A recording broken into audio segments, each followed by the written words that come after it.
Chris Bassett because Devers really gives him problems. Devers for his career 7 for 14 with 3 home runs against Bassett. This will be his 31st start of the season. He threw the ball well last time out, but the defense let him down. Ernie Clement and Chris Bassett himself committing errors that led to 7 runs, just 1 earned run.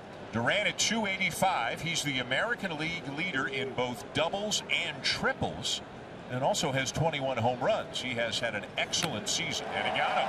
Fastball up in the zone, 1 down. Now, Chris Bassett isn't usual in that he can pitch up in the zone with his fastball, his 2-seamer, and his 4-seamer, his cutter. And he gets a lot of strikeouts right in that area of the strike zone. And it's a strikeout for Bassett. Now he faces Trevor Story. And he's going to walk him. So Red Sox have a base runner as Bassett puts on Story on ball 4 in front of Tristan Casas. There goes Story. Here's the throw down by Kirk. The tag, safe. Now, it's been good to see Trevor doing some running here in the final days of the season. He picks up a steal of second. There's a lot of things he does well as an athlete. This is one of them, being able to take the extra base. That was close. Did he come off that a little bit and then recover back on, or did he just hold on the whole time? He did hold on. Went to the hand, yeah. Story leads at second. The pitch is inside, ball 4. So 2 men aboard. Couple of walks for the Red Sox in a row here in the first.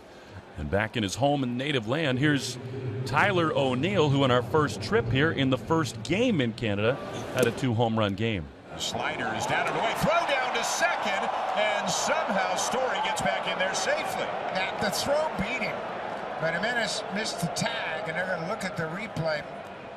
And again, Kirk made a terrific play. His arm strength has improved dramatically over the course of the season, and they're going to have a look at it. But the throw definitely beat him back into second base. It's just a matter of whether or not he tagged him. And you can see Story slipped.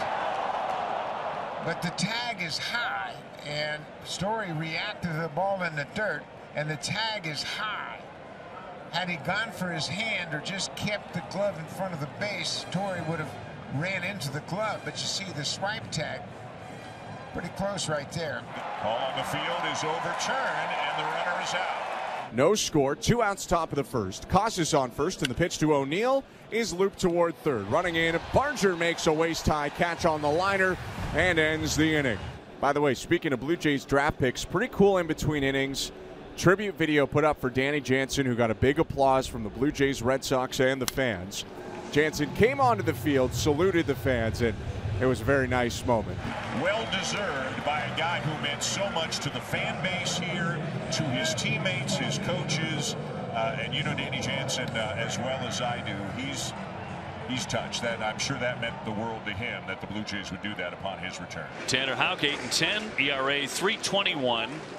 Been a tale of 2 halves for the All-Star. He was 8-6 with a 2.54 ERA. To get that All-Star nod in the first half. He has not won in the second half. 1 man away as Springer is done in on the ground ball. Nathan Lucas, the left fielder, comes in at 317 without a home run, and will fly this one into left field. Duran back it up. It's so odd after the windy weekend against Minnesota, not to mention the rain. Vlad Guerrero Jr. going after it and will send a hopper to third, and Sogard will fire on to get him. And a nice quick start for Tanner Houck on 6 pitches. How about this? Another walk issued by Bassett. That's 3 already. He's only faced 5 men. Yeah, not pretty right now for Bassett. Bassett facing Connor Wong, the right-handed hitting catcher. Grounded to Guerrero on the first base line. He boots it into foul territory, and Wong is going to be safe. Vladdy flipped it off of Connor with Bassett not on the bag. That was ugly, and the Red Sox have 2 on with nobody out. Vladdy is a heck of a ball player, and I've even hearing stuff about playing third base. Right there, that just can't happen. It is a productive play as Sogard moves Abreu over to third in a 2-strike count, and now a chance for Vaughn Grissom. Fly ball into left field, and Lucas has it measured, makes the catch. Abreu will tag. Here's the throw. They'll cut it, and a run is in.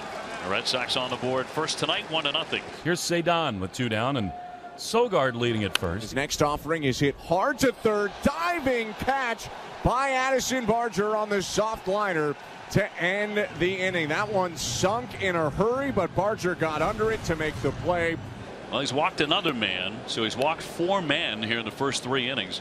He's given the Red Sox multiple chances. That'll bring up O'Neill, who ripped the line drive that was caught. That's not up. That's not up. Yeah, now Bassett's talking to the umpire right there, saying that's not up and that's not in. And Pete Walker and John Snyder have been concerned about the strike zone. Check swing, it's outside, ball 4. Make it 5 walks now in the start for Bassett. Yeah, he's having a hard time. Abreu walked and scored the run. Going after the first one, a base hit. Down the line, here comes Casas. He is in to score. O'Neill down to third. Into second, standing up Abreu, and they make him pay for another walk. And the Sox take a 2-0 lead. I am surprised George Springer did not come up firing here to second base. Did he look like he went at that hard? No. He went at that, like when he went at that ball, it didn't look like he was going hard to keep Willie Abreu off second base. Good job by Abreu to take the extra base. The way they're playing tonight, they look like a team that's lost 100 games.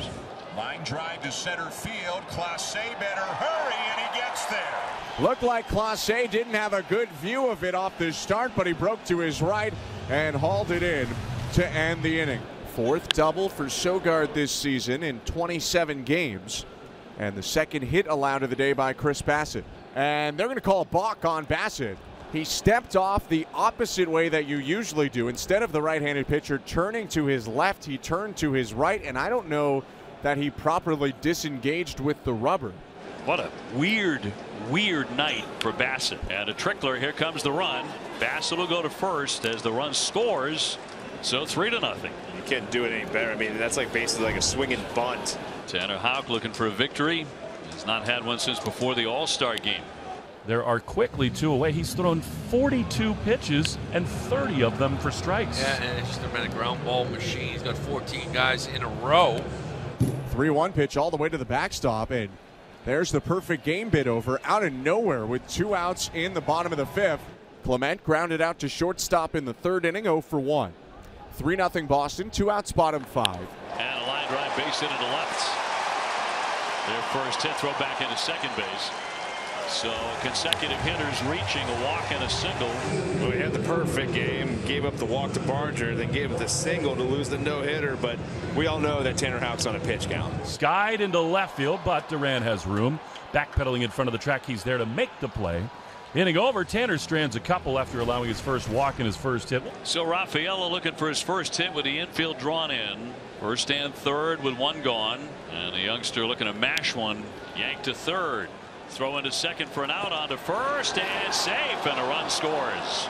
Foot speed for Cedon brings home a run. Wong scores, and it's 4-0 Red Sox.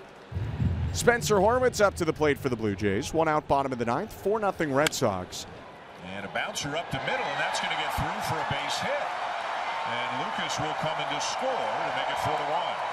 Blue Jays finally break through and get a run on the board here in the 9th. And Alejandro Kirk, the next man in. Now, he's been a very hot hitter with a 15-game hitting streak, but he's also a serious double play candidate. Ground ball up the middle. Flip on a second one, and there's your double play. And there is your Red Sox victory. Final score tonight, 4-1. Red Sox back over 500 with a record of 79 and 78.